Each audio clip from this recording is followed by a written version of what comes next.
झरना अपने अमीर ससुराल में पति संकल्प, सास मधुलिका और ससुर बलदेव के साथ रहती हैं।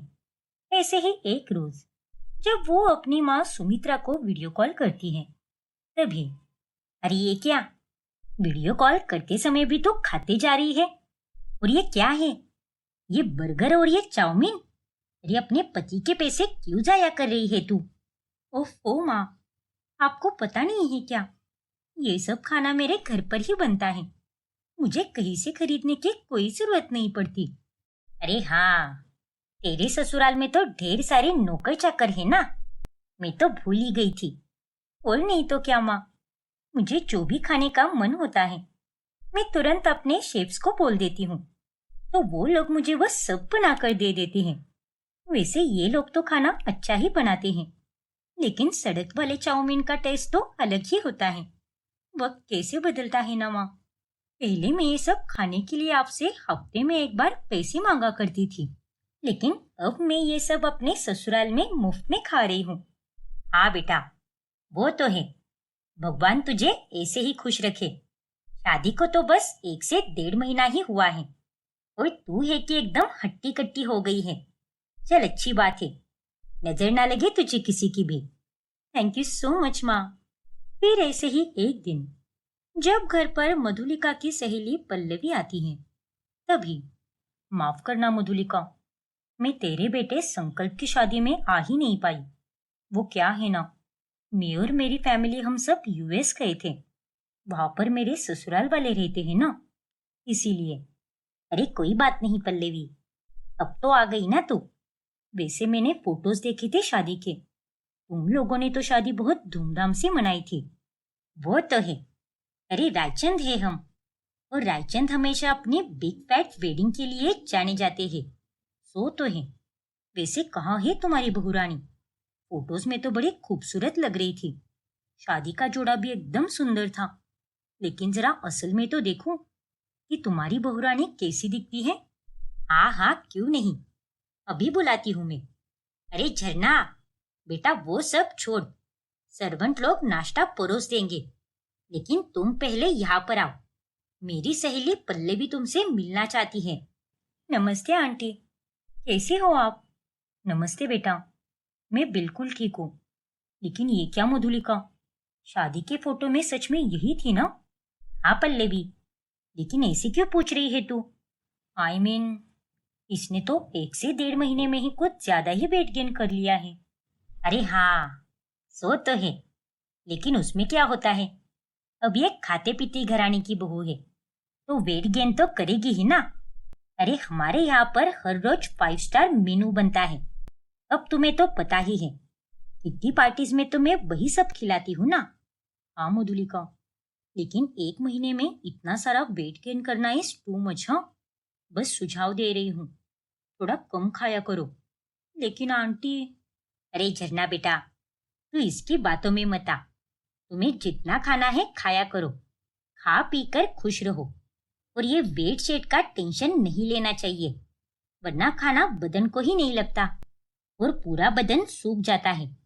और पल्लवी, ये सारे सुझाव तू अपनी बहू को जाकर दे दे, मेरी बहू को नहीं। फिर एक दिन जब संकल्प और झरना दोनों 5 स्टार रेस्टोरेंट में खाना खाने जाते हैं, तभी अरे झरना, ये तुमने एक्स्ट्रा का क्यों मंगवा लिया।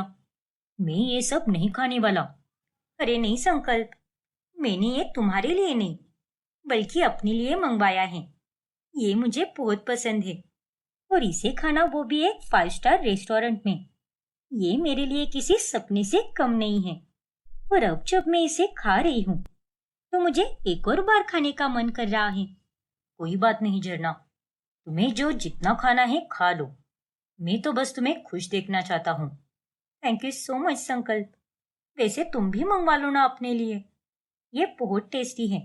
और ये डिश खासकर इस रेस्टोरेंट में बहुत अच्छी मिलती है। मैंने बाकी रेस्टोरेंट में भी ट्राई किया है, लेकिन वहां पर ये डिश इतनी खास नहीं मिलती। नहीं झरना, मेरा पेट भर चुका है, इसीलिए मैं और ज्यादा नहीं खा पाऊंगा। अगर खाऊंगा तो मुझे तकलीफ होगी। अरे ऐसे कैसे तकलीफ होगी तुम्हें, मेरे होते हुए मैं तुम्हें किसी तरह की तकलीफ होने ही नहीं दूंगी। बेफिक्र रहो और खाओ इसे। सच में झरना, मुझसे नहीं जाएगा ये, बहुत हो जाएगा। और मैं ओवर ईटिंग बिल्कुल नहीं करता। पहले जब मैं ओवर ईटिंग करता था तो मुझे बहुत तकलीफ होती थी, इसीलिए मैंने अब ये सब कम कर दिया है। और समय के साथ मेरा डाइजेशन भी अच्छा हो गया है। और हद से ज्यादा खाना भी सही नहीं होता ना। कभी कभार इज ओके, लेकिन हर रोज इट्स नॉट ओके। हाँ, तो मैं थोड़ी ना तुम्हें रोज रोज ज्यादा खाने के लिए कह रही हूँ। अब हम इस रेस्टोरेंट में बार बार थोड़ी ना आने वाले हैं, इसीलिए अभी मौका मिला है तो खा लो इसे। नहीं झरना, बस हो गया। एक काम करो, तुम मेरे हिस्से का भी खा लो। अच्छा बाबा, ठीक है। अगर वाकई में तुम्हारा पेट भर चुका है तो मैं तुम्हें और फोर्स नहीं करूंगी। दिन गुजरते जाते हैं और झरना का मोटापा घटने की जगह बढ़ता ही जाता है। फिर एक रोज जब वो शॉपिंग करते करते अपने मायके में जाती है, तभी उसे और मोटी हुई देखकर सुमित्रा और उसकी भाभी आरोही एकदम हैरान रह जाती हैं। अरे ये क्या झरना, तुम तो दिन ब दिन मोटी ही होती जा रही हो और अब तो पहचान में भी नहीं आ रही। शादी को ठीक से 6 महीने भी नहीं हुए हैं और अमीर ससुराल में जाकर ये हाल है तुम्हारा। वाह, क्या बात है। अब एक खाते पीते घर में शादी हुई है मेरी। तू तो ऐसे कह रही है जैसे तुझे यहाँ मायके में हम जेल के कैदियों की तरह खाना देते थे। अरे नहीं माँ, वैसी बात नहीं है। सब समझती हूँ मैं। चल, अब आ गई है तो खाना खा कर ही जाना। अरे नहीं माँ, मैंने अभी अभी 3 बर्गर, एक ब्लूबेरी पेस्ट्री, कोल्ड कॉफी और थोड़े फ्रेंच फ्राइज खाए हैं। और मैं यहाँ पास में ही एक मॉल में शॉपिंग करने आई थी, इसीलिए सोचा कि यहाँ पास में आ ही गई हूँ तो आप लोगों से मिलकर ही चली जाती हूँ। चलो अच्छा किया, लेकिन तुमने एक साथ इतना सब कैसे खा लिया? अपने खाने पीने पर जरा ध्यान दिया करो। इतना बाहर का खाना खाना सही नहीं होता, खास करके इस बरसात के मौसम में। ओफो भाभी, मैंने किसी ठेले का खाना थोड़ी ना खाया है। मैं तो एक महंगे बर्गर शॉप में गई थी और वहां पर सब कुछ एकदम फ्रेश रहता है। फिर भी झरना, आखिरकार वो सब एक फास्ट फूड ही है ना।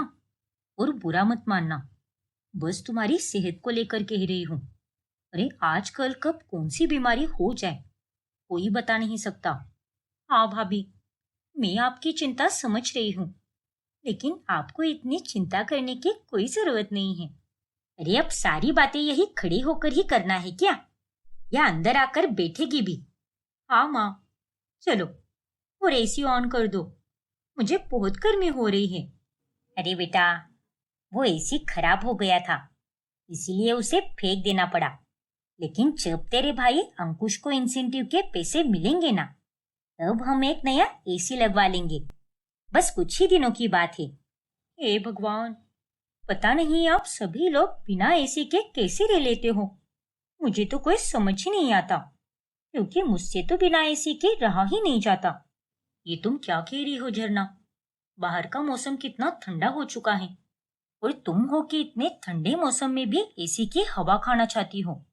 हाँ भाभी, अब मेरे ससुराल में 24 घंटे एसी ही ऑन रहता है ना, इसीलिए मेरे लिए एसी के सिवाय रहना बहुत मुश्किल हो चुका है। गजब है। वैसे माँ, अब मैं यहाँ पर आ ही गई हूँ तो आप मेरे लिए वो अपने हाथ के मूली के पराठे बना दो और उसके साथ में चाय भी बनाना और साथ में पनीर के पकोड़े भी। अरे अभी 2 मिनट पहले ही तुम तो खाना ना खाने की बात कर रही थी ना, और अब अचानक से ये फरमाइश। अरे कोई बात नहीं, अब इसे यहाँ आने पर मेरे हाथ का खाना खाने का मन हो गया तो मैं इसके लिए वो जरूर बनाऊंगी। तू बैठ बेटा, मैं फटाफट से चाय, पराठे और पकोड़े बनाकर लाती हूँ।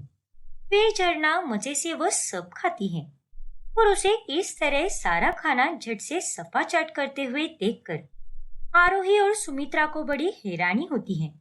झरना का दिन ब दिन इतना ज्यादा खाना खाना देखकर संकल्प भी अब चिंतित होने लगता है, क्योंकि शादी के 6 महीने में ही उसने इतना ज्यादा वेट गेन कर लिया होता है। ये क्या है झरना, तुमने हम सबके साथ 9 बजे डिनर कर लिया था और अब फिर से 12 बजे तुमने शेफ से ये पास्ता बनवा लिया। अरे ये भी कोई खाने का समय है क्या? पता नहीं संकल्प, लेकिन आज मुझे डिनर के बाद भी पास्ता खाने की बहुत क्रेविंग हो रही थी और इसीलिए मैंने ये बनवा लिया। लेकिन मानना पड़ेगा, हाँ, आज तक का बेस्ट पास्ता बनाया है हमारे शेफ ने। लो ना, तुम भी एक बार चख लो। नहीं झरना, मुझे नहीं चखना ये, तुम ही खा लो। अच्छा ठीक है बाबा, मत खाओ। झरना का मोटापा तो दिन ब दिन बढ़ता ही जा रहा है और अगर ऐसा ही रहा तो इसकी सेहत भी खराब हो सकती है। इसीलिए मुझे बड़ी चिंता हो रही है। ऐसे ही अब ससुराल में जितना भी खाना बनता है वो आधा झरना ही खा जाती है, जिस कारण शेफ को एक्स्ट्रा खाना बनाना पड़ता है। मधुलिका, हमारी बहू को ये क्या हो गया है? शुरू शुरू में तो सब ठीक था, लेकिन अभी तो वो कुछ ज्यादा ही खाने लगी है। मुझे गलत मत समझना, मैं उसके खाने को टोक नहीं रहा, लेकिन इतना ज्यादा खाना, वो भी मोस्टली अनहेल्दी खाना, ये तो सही नहीं है ना। जाने दीजिए ना बलदेव जी, उसमें क्या होता है? अब नहीं खाएगी तो बुढ़ापे में खाएगी क्या? वो पहले ही एक लोअर मिडिल क्लास फैमिली से आई है, तो उसे वहां पर ना जाने कितनी बार अपनी इच्छाओं को मारकर खाने पे कंट्रोल करना पड़ा होगा। मैं तुम्हारी बातों से सहमत हूँ मधुलिका, कि अब उसे अपने अमीर ससुराल में उसकी मर्जी का सारा खाना खाने का मौका मिल रहा है और ये बहुत अच्छी बात है। लेकिन हर चीज नियमित रूप से ही करनी चाहिए, फिर चाहे वो भोजन हो या कुछ और हो। हद से ज्यादा की जाने वाली चीजें अक्सर हानिकारक साबित होती है और ये बात तो तुम अच्छे से जानती हो। वो सब तो मैं अच्छे से जानती हूँ जी, लेकिन अभी ये समय नहीं है उसे टोकने टाकने का। उस बेचारी को जो करना है करने दो। आप भी उस संकल्प की तरह ही हो, जब देखो तब टोकते रहते हो। अरे लेकिन ये मधुलिका भी ना मेरी कोई बात समझ कर ही नहीं लेती और फिर बाद में पछताती रहती है। अब इसे कौन समझाएगा कि झरना को खाने के चक्कर में यहाँ वहां की तो क्या, खुद की भी कोई खबर नहीं रहती। जरूरत से ज्यादा खाना ना सिर्फ शरीर को बीमार करता है, लेकिन वो आदमी को मानसिक रूप से भी बीमार कर सकता है। एक तरह से बुरी आदत लग जाती है, लेकिन ये लोग इस बात को कब समझेंगे क्या पता। फिर कुछ दिनों के बाद, हाँ माँ जी, मुझे अपने मायके जाना है कुछ दिनों के लिए, तो क्या मैं जा सकती हूँ क्या? बिल्कुल झरना, तुम्हें जितने दिनों के लिए जाना है तुम जा सकती हो, लेकिन बस अपना ख्याल रखना और कुछ रहे तो मुझे कॉल कर देना। थैंक यू सो मच माँ जी, आप वर्ल्ड की बेस्ट सास हो। लेकिन झरना, तुम अचानक से मायके क्यों जा रही हो? क्यों जा रही हो मतलब? अरे बाबा, मैं बस थोड़े ही दिनों के लिए अपने माँ भाभी और भैया के साथ थोड़ा समय बिताना चाहती हूँ, इसीलिए जाना है मुझे। और तुमने ही तो कहा था ना कि जब भी मुझे वहां जाने का मन करे तो मैं वहां पर जा सकती हूँ, और अब तुम ही मुझे पूछ रहे हो कि मुझे क्यों जाना है। अरे नहीं बाबा, मैं उस वे में नहीं पूछ रहा तुमसे। मुझे लगा कि तुम अचानक से वहां पर जा रही हो, तो वहां पर तुम्हारा कुछ जरूरी काम होगा। वैसे कोई बात नहीं, तुम अपने मायके जा सकती हो। ठीक है, तो मैं अभी सारी पैकिंग कर देती हूँ, फिर तुम मुझे वहां पर ड्रॉप कर देना। पैकिंग? लेकिन तुम ऐसे कितने दिनों के लिए जा रही हो वहां पर? यही लगभग 15 से 30 दिनों के लिए। लेकिन झरना, 15 से 20 दिन कुछ ज्यादा नहीं हो जाएंगे क्या? अरे बाबा, एक हफ्ता ही रहो ना, फिर वापस आ जाओ यहाँ पर। नहीं संकल्प, अगर मैं वहां पर एक हफ्ता ही रहकर आऊंगी तो मुझे ऐसा लगेगा ही नहीं कि मैं वहां पर रहकर आई हूँ। लेकिन अगर मैं वहां पर 15 से 20 दिन रहकर आऊंगी तो मेरा मन भी भर जाएगा और मुझे अच्छा भी लगेगा। क्यों माँ जी, सही कहा ना मैंने? हाँ बेटा, एकदम सही कहा तूने। और संकल्प बेटा, इसे जितने दिनों के लिए जाना है जाने देना। ठीक है माँ, कोई बात नहीं। इस तरह से झरना झट से सारा सामान पैक कर लेती है और वो अपने मायके पहुंच जाती है। अब आगे क्या होगा जानने के लिए हमारा अगला भाग देखना ना भूलें। और अगर आपने हमारा चैनल सब्सक्राइब नहीं किया है तो अभी सब्सक्राइब कीजिए और बेल आइकॉन दबाना ना भूलें। सुजाता अपने पति गगन, सास मेनका और दो बेटियां कोयल और परिधि के साथ रहती है। हाल ही में उसे एक बेटा हुआ होता है, जिस खुशी में गगन ने एक बड़ी पार्टी रखने का तय किया होता है। देखो माँ, पार्टी में कोई भी कमी नहीं रहनी चाहिए। सारे मेहमानों को न्योता दे दिया है ना? हाँ गगन बेटा, सबको न्योता दे दिया है। फिर ठीक है। आपको पता है, मैं जिंदगी में पहली बार इतना खुश हुआ हूँ। मैंने तो कभी सोचा भी नहीं था कि मुझे कभी बेटा भी होगा। लगा था कि इस बार भी कहीं बेटी ही ना हो जाए, पर भगवान का लाख लाख शुक्र है कि मुझे बेटा हो गया। हाँ बेटा, मैंने मन्नत जो मांगी थी इस बार, तो भगवान जी को अपना चमत्कार तो दिखाना ही था ना। पर बेटी हो या बेटा हो, उससे क्या फर्क पड़ता है? होती तो वो हमारी संतान ही है ना। बकवास बंद कर अपनी। अरे बेटियां तो पराया धन होती है, बोझ होती है। अरे दो दो बेटियां पैदा करके भी तेरा मन नहीं भरा क्या? जो तुझे एक और बेटी चाहिए थी।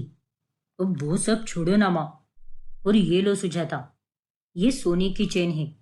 शाम होने पर मेरे बेटे को पहना देना। फिर सभी लोग देखेंगे कि गगन सिंह चौधरी को बेटा हुआ है, बेटा। क्यों माँ, सही कहा ना मैंने? हाँ बेटा, और ये चेन तो एकदम लल्लन टाप है। लेकिन गगन जी, इस चेन को अगर मैं बच्चे के गले में पहनाऊंगी तो कहीं इस दिखावे के चक्कर में इसे तकलीफ ना हो जाए। अरे कोई तकलीफ नहीं होगी, और तू ज्यादा अपने दिमाग के घोड़े मत दौड़ा। और जितना तेरा पति कह रहा है सिर्फ उतना ही कर। हमेशा की तरह ये डेढ़ शानी बनना बंद कर दे।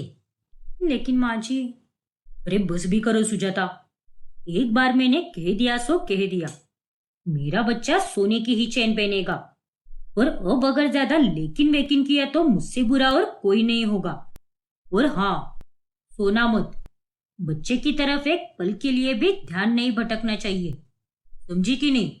जी, समझ गई मैं। फिर पार्टी के कुछ ही देर पहले परिधि और कोयल मेनका के पास आती है। अरे ओ चुटंकियो, यहाँ वहां भागकर घर का डेकोरेशन खराब मत करना। मोटा पैसा देकर पार्टी रखी है तुम दोनों के बाप ने। अगर एक भी गुब्बारा फूटा तो मैं तो तुम दोनों को ही फोड़ दूंगी। हम तो डेकोरेशन खराब करने से रहे, कहीं आप ही ना खराब कर दो दादी। याद है, बिट्टू भैया की शादी में आपका धक्का लगकर सारा डेकोरेशन खराब हो गया था। हाँ दादी, इसने बिल्कुल सही कहा। अरे तुम दोनों की तो कुछ ज्यादा ही जबान चलने लगी है। ऐसा मारूंगी ना, सारी अकल ठिकाने आ जाएगी। नालायक कही की। वैसे दादी, छोटू के पैदा होने पर इतनी बड़ी पार्टी रखी जा रही है, तो जब मैं और परिधि भी पैदा हुई थी तब भी पापा ने इतनी ही बड़ी पार्टी रखी थी क्या? नहीं नहीं, बिल्कुल नहीं। अरे तब तो हम जरा भी खुश नहीं थे।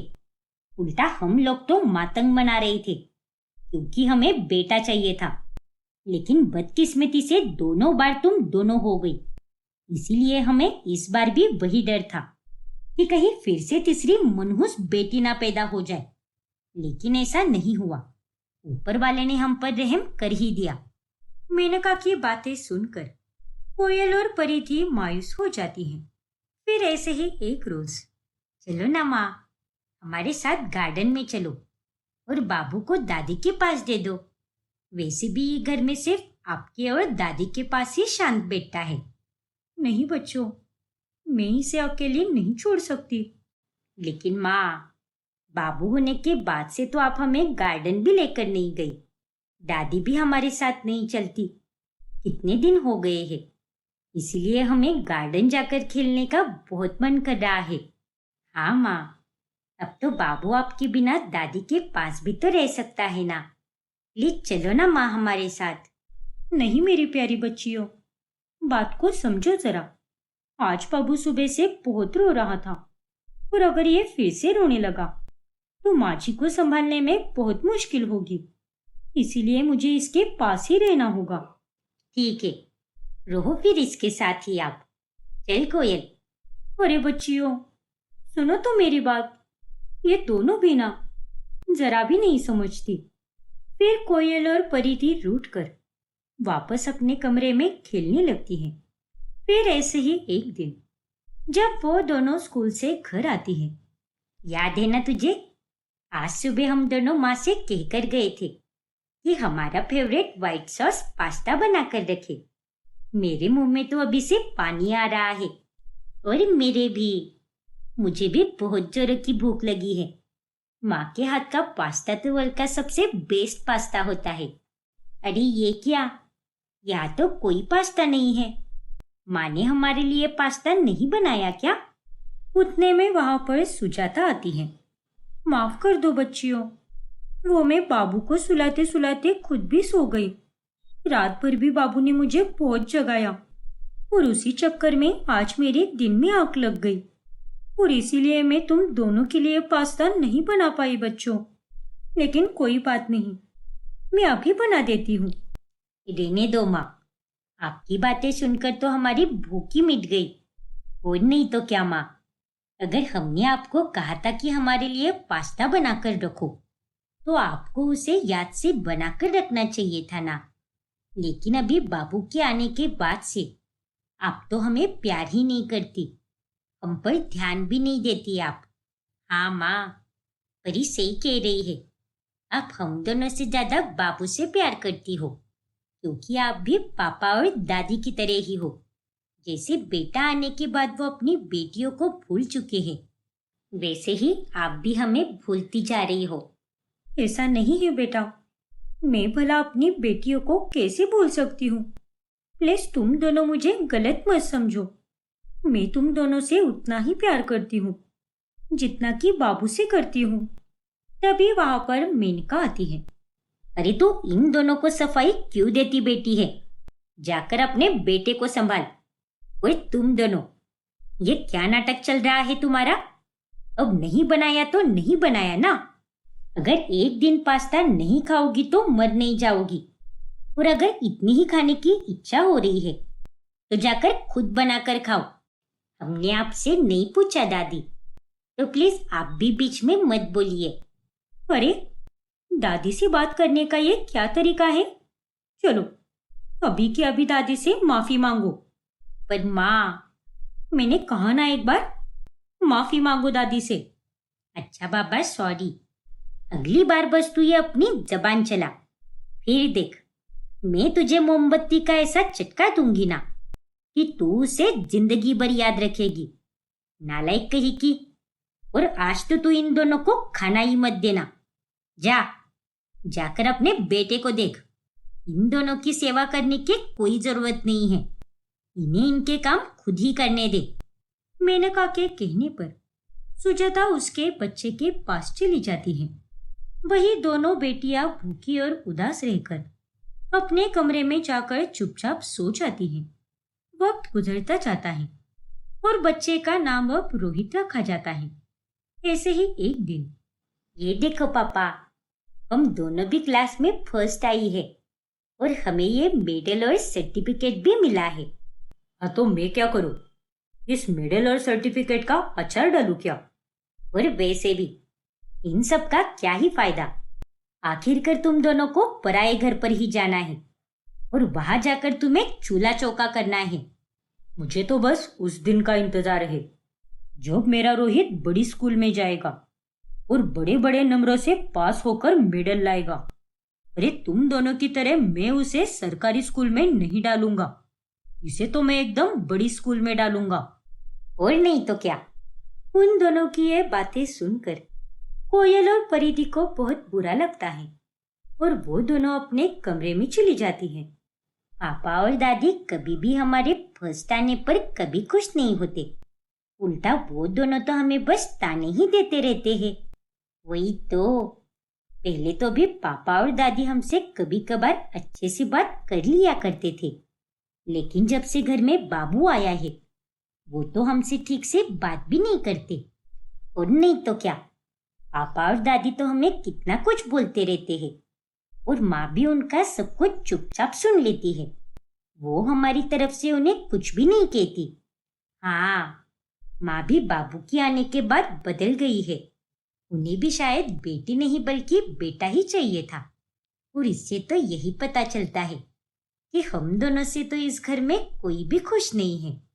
आज से पहले जब भी हमारा रिजल्ट आता था, उस दिन माँ हमारे लिए हमारा पसंद का हलवा बना कर रखती थी, लेकिन इस बार तो उन्होंने वो भी नहीं बनाया, जबकि उन्हें पता था कि आज हमारा रिजल्ट आने वाला है। एक माँ ही थी जो हमें इतना समझ कर लेती थी, हमसे कितना प्यार भी करती थी वो, पर अब तो वो भी हमारी नहीं रही। ऐसे ही एक दिन जब दोनों बहनें अपने भाई के साथ खेल रही होती हैं, तभी रोहित उन दोनों के हाथ से नीचे गिर जाता है और वो फूट फूट कर रोने लगता है। हे भगवान, रोहित, मेरा बच्चा। सॉरी माँ, वो हम दोनों ने कुछ भी जानबूझकर नहीं किया। पता नहीं खेलते खेलते रोहित हमारे हाथ से छूटकर कब नीचे गिर गया। हाँ माँ, हमने जानबूझकर कुछ भी नहीं किया। अरे तुम दोनों के कारण आज मेरे बेटे के सर पर चोट लगी है।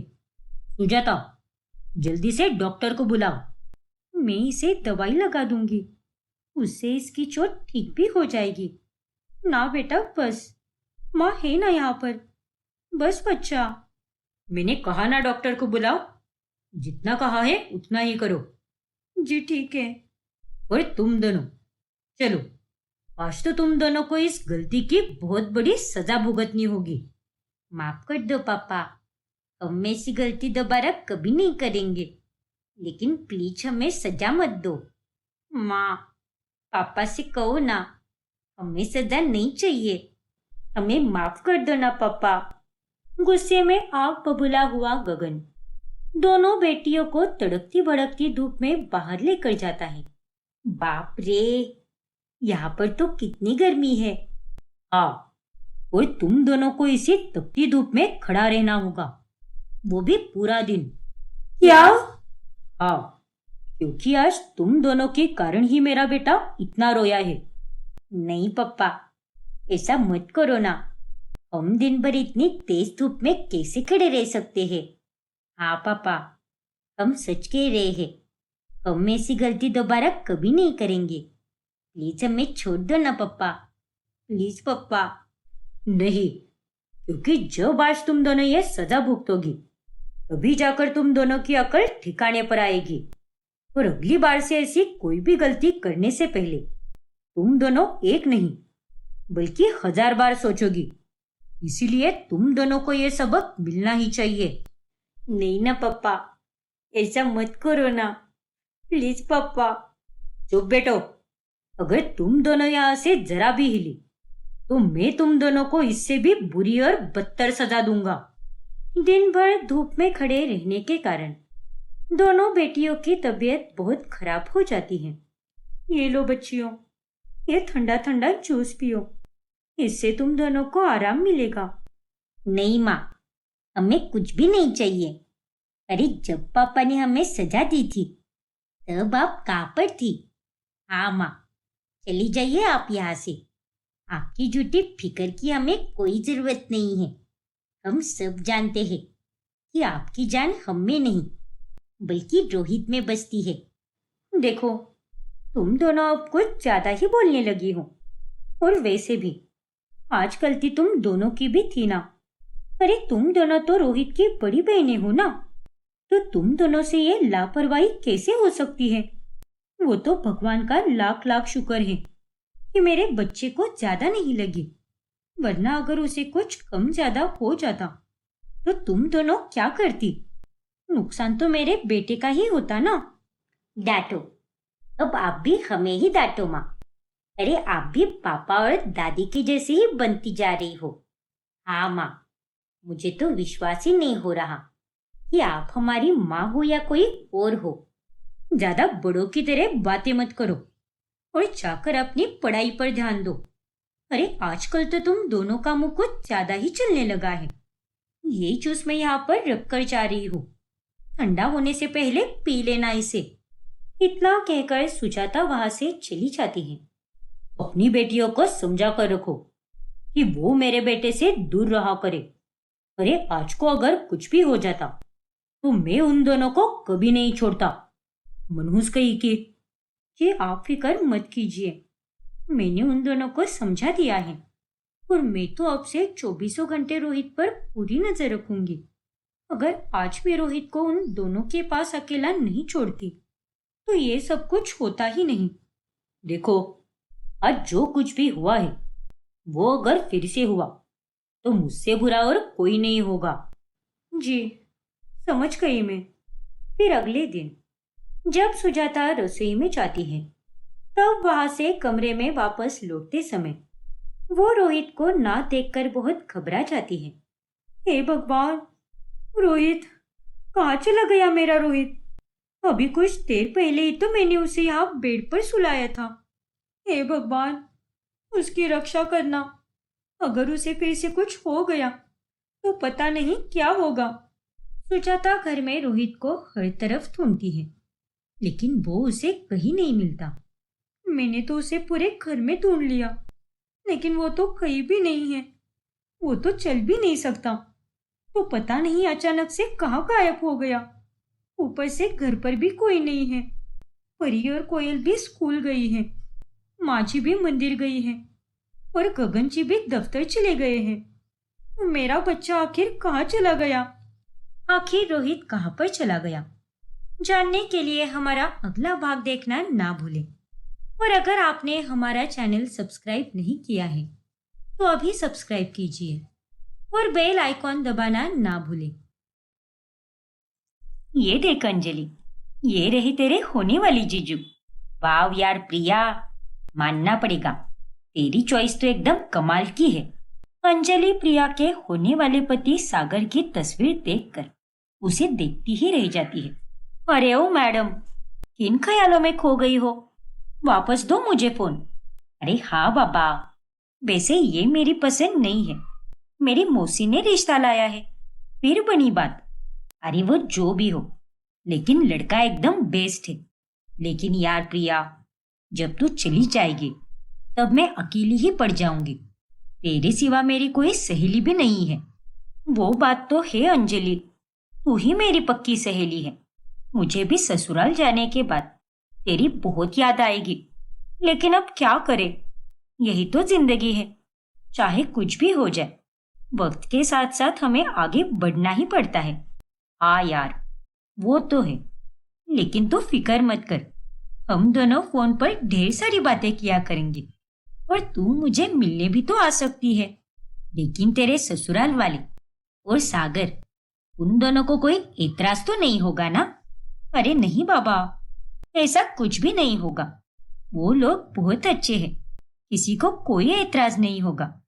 जैसे ये घर तेरा है वैसे ही वो घर तेरा ही होगा। Oh, thank you so much प्रिया।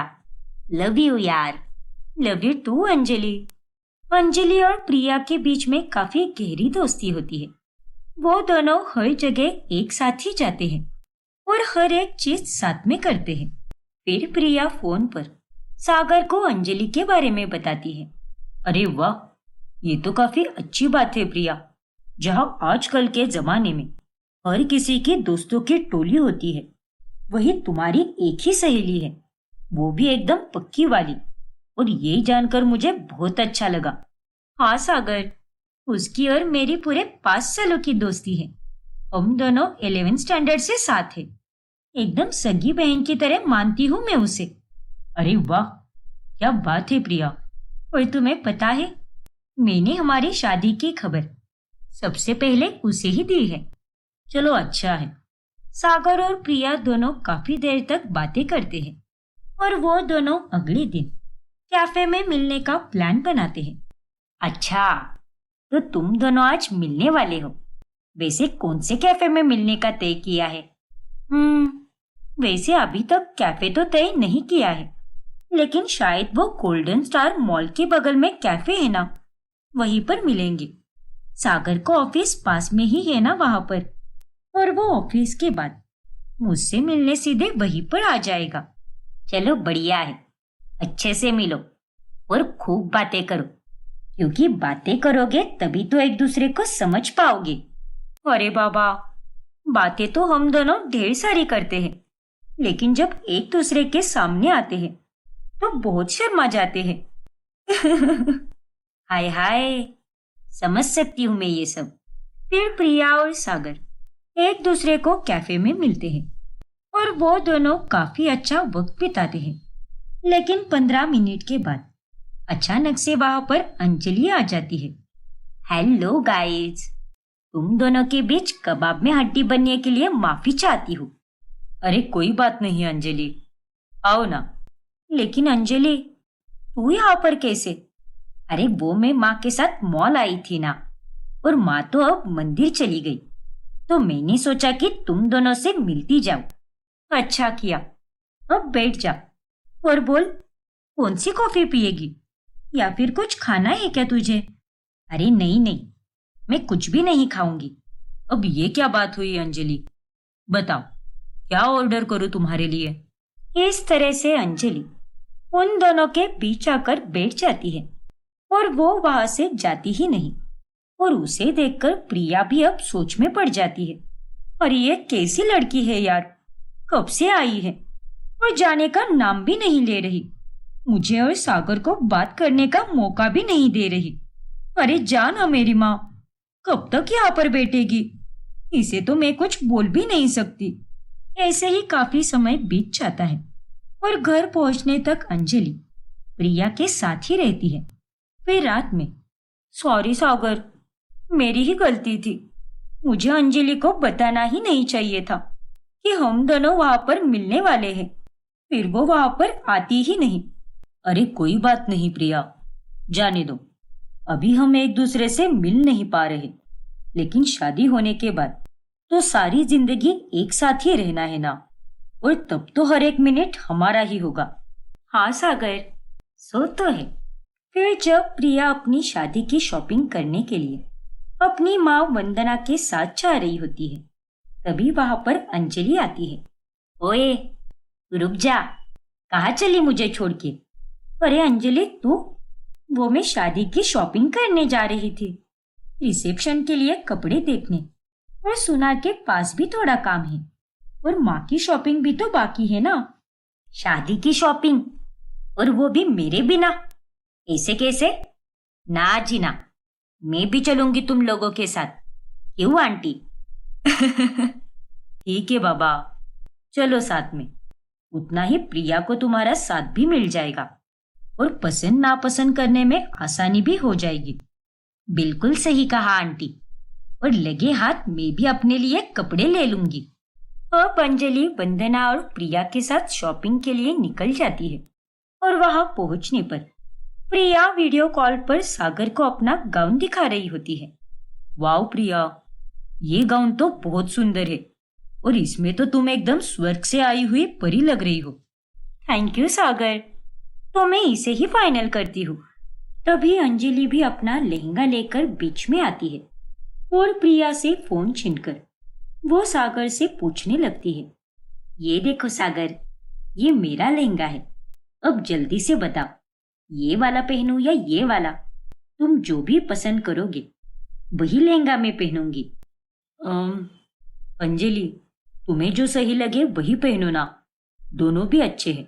अरे नहीं नहीं, तुम्हें तो बताना ही होगा, ये वाला या ये वाला, वरना मैं तुम्हारी शादी में आऊंगी ही नहीं। अरे ये तुम क्या बात कर रही हो? तभी अंजलि की हरकतें देखकर वंदना प्रिया के पास आती है। अरे प्रिया बेटा, ये अंजलि तो कुछ ज्यादा ही नौटंकी कर रही है। अपनी सहेली के होने वाले पति से कोई ऐसी बात करता है क्या? अरे माँ, अब मैं भी आपको क्या बोलूं, मुझे भी कुछ समझ नहीं आ रहा।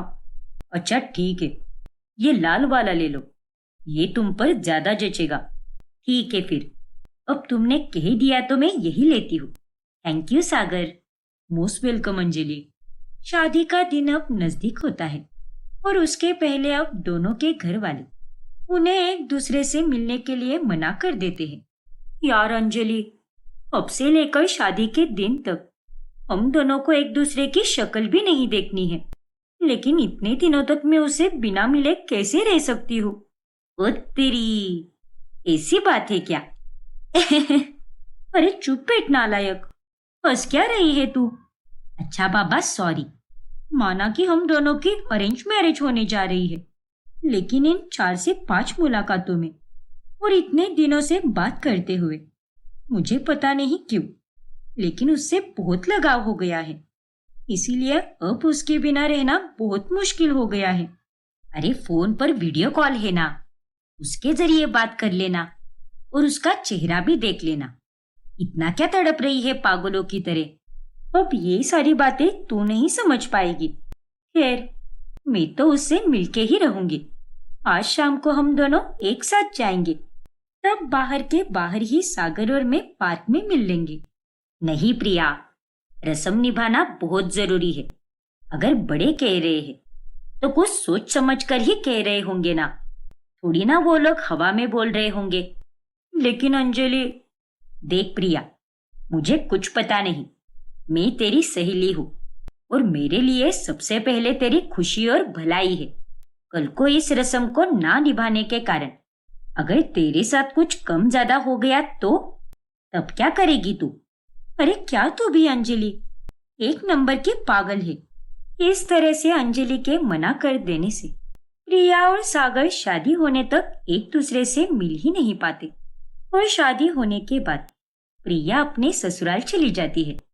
ससुराल में उसकी सास सविता, ससुर धर्मेंद्र और ननद महक होती है। प्रिया अपने अच्छे और मिलनसार स्वभाव से सबके दिलों में अपनी जगह बना लेती है। ये लीजिए माँ जी, आपकी दवाई। और पापा जी, ये रहा आपका अखबार। और महक, ये तुम्हारा नाश्ता, पास्ता और सैंडविच। तुम्हें व्हाइट सॉस पास्ता बहुत पसंद है ना? हाँ भाभी, मुझे सागर ने बताया। और आगे से तुम्हें जो भी पसंद हो वो तुम मुझे बताया करो। मैं तुम्हें वो सब कुछ बना कर दूंगी। ओके भाभी, थैंक यू। अंजलि अब प्रिया को ससुराल में जाने के बाद दिन में कई बार कॉल करती है और उसे बहुत परेशान करती है। और बता प्रिया, क्या चल रहा है? बना लिया खाना? हाँ अंजलि, अभी बनाकर बैठी हूँ। अब सागर आएगा, उसका ही इंतजार कर रही हूँ। दिन का सबसे अच्छा पल तो वही होता है जब वो ऑफिस से लौटकर घर आता है। वैसे तुम दोनों हनीमून के लिए कहीं जाने वाले हो कि नहीं? कुछ प्लान नहीं बनाया क्या? नहीं यार, अभी तक तो कुछ भी प्लान नहीं है। सागर के ऑफिस में कुछ ज्यादा ही काम का लोड बढ़ चुका है, इसीलिए उसे छुट्टी ही नहीं मिल पा रही। बस एक बार लंबी छुट्टी मिल जाए, फिर किसी अच्छी सी जगह पर चले जाएंगे हम। अच्छा, चल ठीक है अंजलि, अभी मैं रखती हूँ फोन। मुझे छत पर जाकर दिन में सुखाया हुआ फ्रिज का कवर लाना है। वो तो मैं लाना ही भूल गई। और अगर बारिश आ गई तो वो पूरा भीग जाएगा। अरे यार, फोन पर बात करते करते काम करना। और बताना मुझे कि तेरे ससुराल में क्या क्या चल रहा है। लेकिन अंजलि, अच्छा ठीक है, रुक जा, मैं छत पर जाके बात करती हूँ। इस तरह से अंजलि प्रिया को बार बार कॉल करके उसके ससुराल के बारे में खूब जान लेती है। फिर एक दिन सागर घर पर एक जरूरी फाइल भूल जाता है। हाँ ना यार, वो अपनी फाइल घर पर ही भूल गया है। और मेरी तबीयत भी बहुत खराब है और मुझे तो कुछ समझ ही नहीं आ रहा कि मैं उसे ये फाइल कैसे दे दूं। अरे तू फिक्र मत कर, मैं हूं ना, मैं जाकर देती हूँ उसे फाइल। क्या? लेकिन अंजलि, तू खामखा इतना क्यों कर रही है? अरे बंद कर अपनी बकवास। मैं तेरी सहेली हूँ और एक सहेली अपनी ही सहेली की मदद नहीं करेगी तो फिर कौन करेगा? चल, मैं आ रही हूँ वहां पर। तू वो फाइल निकाल के रख दे और सागर के ऑफिस का एड्रेस भी दे दे। ठीक है अंजलि, चलेगा। फिर अंजलि प्रिया से वो फाइल लेकर सागर को दे देती है। ऐसे ही अब वो प्रिया के ससुराल में आती जाती रहती है। अरे सविता आंटी, मैंने आपके सारे कपड़े घड़ी करके रख दिए हैं। और अंकल जी, आपके लिए मैंने गर्मा गर्म अदरक लौंग वाली चाय बनाई है। शुक्रिया बेटा। अरे अंजलि बेटा, तू सच में बहुत अच्छी है। उतने में वहां पर सविता की पड़ोसन आ जाती है। अरे वाह सविता, मैं अभी अभी गांव से आई हूँ और सुना कि तेरे सागर का ब्याह हो गया है। क्या बात है, एकदम चांद का टुकड़ा है तेरी बहू तो। अरे आंटी जी, वो मैं अरे काकी जी, मैं बहू हूँ और ये मेरी सहेली है। अच्छा, ऐसी बात है क्या? मुझे लगा कि यही घर की बहू है। अब ये सविता और भाई साहब की कितनी देखरेख कर रही थी, इसीलिए मुझे ऐसे लगा। अरे कोई बात नहीं, कभी कभी हो जाती है गलतफहमी। अब अंजलि का आना जाना कुछ ज्यादा ही बढ़ जाता है और वो प्रिया के ससुराल वालों को अपने ही घर वाले समझने लगती है। अरे अंजलि, तुम यहाँ पर? अच्छा हुआ जो तुम आ गए सागर। मैं तुम्हारे आने का ही इंतजार कर रही थी। देखो ना, इतना लेट हो गया है। अब तुम ही मुझे घर छोड़ दो। ठीक है अंजलि, कोई बात नहीं। ये अंजलि इतनी नासमझ कैसे हो सकती है? सागर तो अभी अभी थक हार के आया है, फिर भी ये उसे काम पे लगा रही है। फिर खाना होने के बाद सागर अंजलि को अपनी गाड़ी पर ही घर छोड़ देता है। फिर एक दिन अचानक से अंजलि अपना सूटकेस लेकर प्रिया के ससुराल पहुंच जाती है और उसे वहां पर अपना सामान लाए देखकर प्रिया एकदम हैरान रह जाती है। हाय प्रिया, अब से मैं यहीं पर रहूंगी। क्या? अब आगे क्या होगा जानने के लिए हमारा अगला भाग देखना ना भूलें। और अगर आपने हमारा चैनल सब्सक्राइब नहीं किया है तो अभी सब्सक्राइब कीजिए और बेल आइकॉन दबाना ना भूलें